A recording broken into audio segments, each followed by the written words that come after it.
धन्यवाद सभापति महोदय। भूख के एहसास को शेरो सुखन तक ले चलो या गजल को मुफलिसों की अंजुमन तक ले चलो, मुझको नज़्मो ज़ब्त की तालीम देना बाद में, पहले अपनी रहबरी को आचरण तक ले चलो।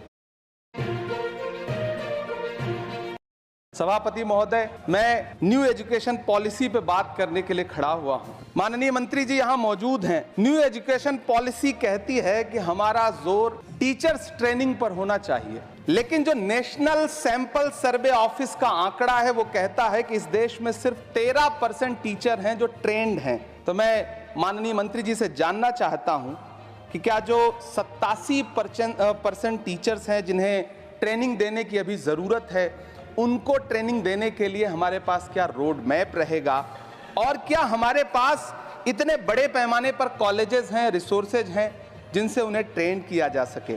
हमारी न्यू एजुकेशन पॉलिसी कहती है कि टेक्नोलॉजी पे जोर दिया जाए, और टेक्नोलॉजी के सहारे पढ़ाई को हमने कोविड के दौरान देखा भी है कि किस तरह से बच्चों को टेक्नोलॉजी के सहारे पढ़ाया गया।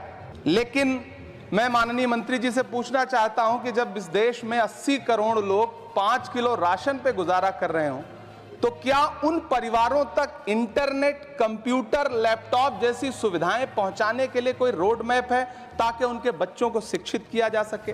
मैं एक बहुत महत्वपूर्ण बात और सभापति महोदय यहां कहना चाहता हूं कि माइनॉरिटी कम्युनिटी से जुड़ा हुआ जो मदरसा एजुकेशन का पैटर्न है, उस पे बहुत गंभीरता से माननीय मंत्री जी से पूछना चाहता हूं कि जो न्यू एजुकेशन पॉलिसी है, कुछ मदरसे ऐसे हैं जिनको सरकार रिकॉग्नाइज करती है, लेकिन कुछ बड़े शिक्षण संस्थान हैं, नदवा और देवबंद जैसे, क्या न्यू एजुकेशन पॉलिसी के कॉन्टेस्ट में आपने इन बड़े संस्थानों से डायलॉग करने का कोई मानक या कोई बातचीत शुरू करने का प्लान बनाया है या नहीं, ये मैं पूछना चाहता हूं। और एक बहुत महत्वपूर्ण बात मंत्री जी से मैं पूछना चाहता हूं कि बहुत सारे माइनॉरिटी इंस्टीट्यूट थे जहां पर स्कॉलरशिप का प्रावधान था, लेकिन आपने मौलाना आजाद नेशनल फेलोशिप को एक झटके में बंद कर दिया। हजारों लाखों छात्र जो उस स्कॉलरशिप के भरोसे अपनी शिक्षा ग्रहण कर रहे थे। एक तरफ प्रधानमंत्री जी कहते हैं सबका साथ सबका विकास, एक हाथ में कंप्यूटर एक हाथ में कुरान, लेकिन जब स्कॉलरशिप आप बंद कर देते हैं तो गरीब तबके से आने वाला अल्पसंख्यक समुदाय के जो बच्चे हैं, उनकी शिक्षा व्यवस्था को लेकर के, उनकी शिक्षा को आगे बढ़ाने को लेकर के आपके पास क्या प्लान है?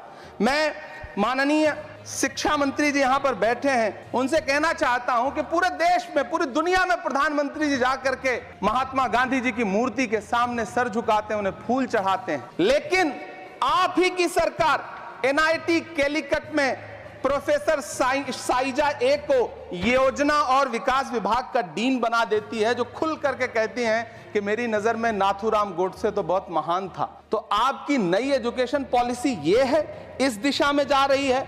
मैं आपके महोदय से, सभापति महोदय, ये कहना चाहता हूं कि किस तरह से NCERT की किताबों में सांप्रदायिकता को परोसा जा रहा है।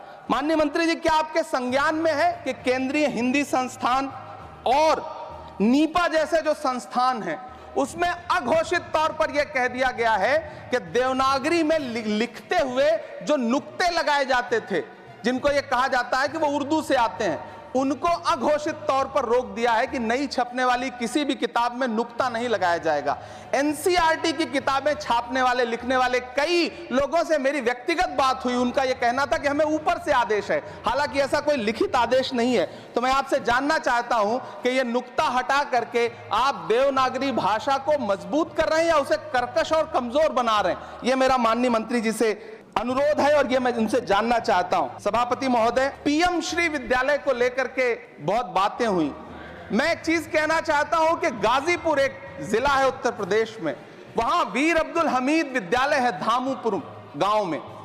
पिछले दिनों PM श्री कंपोजिट स्कूल का नाम लेकर के उस स्कूल का नाम बदल दिया गया, उसके सहारे भी सांप्रदायिकता परोसने की कोशिश की गई। जब सोशल मीडिया पे बहुत हंगामा खड़ा हुआ, हम सारे लोगों ने आवाज उठाई, तब फिर से बेसिक शिक्षा अधिकारी ने नाम बदल करके पुनः उसका नाम वीर अब्दुल हमीद, जो परम चक्र विजेता हैं, उनके नाम पे करने का काम किया।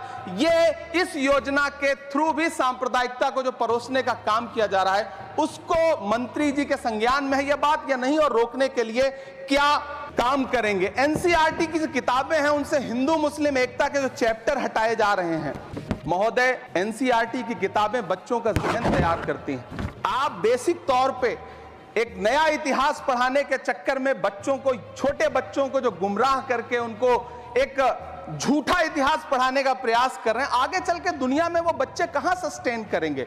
तो मैं माननीय मंत्री जी से कहना चाहता हूं कि शिक्षा और धर्म को एक दूसरे से अलग रहना चाहिए।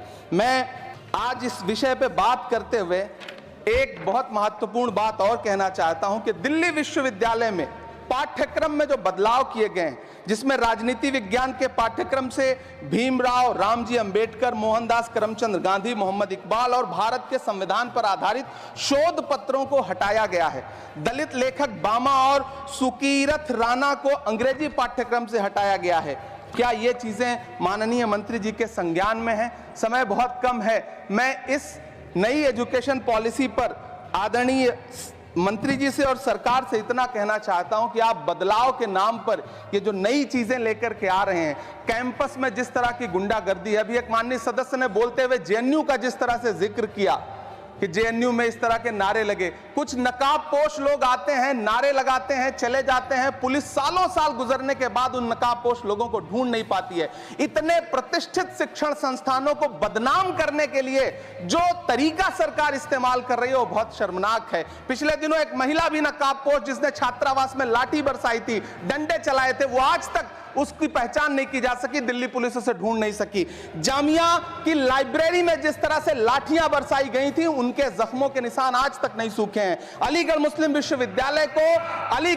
विश्वविद्यालय को लेकर के वहां के सांसद जिस तरह की भाषा का इस्तेमाल करते हैं वो बहुत शर्मनाक है। माननीय मंत्री जी और सरकार से मैं आपके माध्यम से पूछना चाहता हूं और यह कहना चाहता हूं, आप बदलाव के नाम पर जो नई चीज लाने की कोशिश कर रहे हैं, महोदय, नदियों को साफ मत करिए, उन्हें गंदा मत होने दीजिए, नदियां अपने आप साफ हो जाएंगी। सभापति महोदय, मैं तो कहना चाहता हूं कि जंगल मत उगाइए, बस पेड़ों को काटना बंद कर दीजिए, जंगल अपने आप उग जाएंगे। मैं तो सरकार से कहना चाहता हूं कि शांति स्थापित करने के लिए भाषण मत दीजिए, अशांति फैलाना बंद कर दीजिए, शांति अपने आप स्थापित हो जाएगी। मैं तो कहना चाहता हूं कि प्रेम फैलाने पर लंबे लंबे लेख मत लिखिए, बस नफरत करना बंद कर दीजिए, प्रेम अपने आप फैल जाएगा। ये जो नई एजुकेशन पॉलिसी है, इसमें जिस तरह से गरीब तबके के लोगों को, हाशिए पर मौजूद लोगों को शिक्षा से दूर करने का प्रयास किया जा रहा है,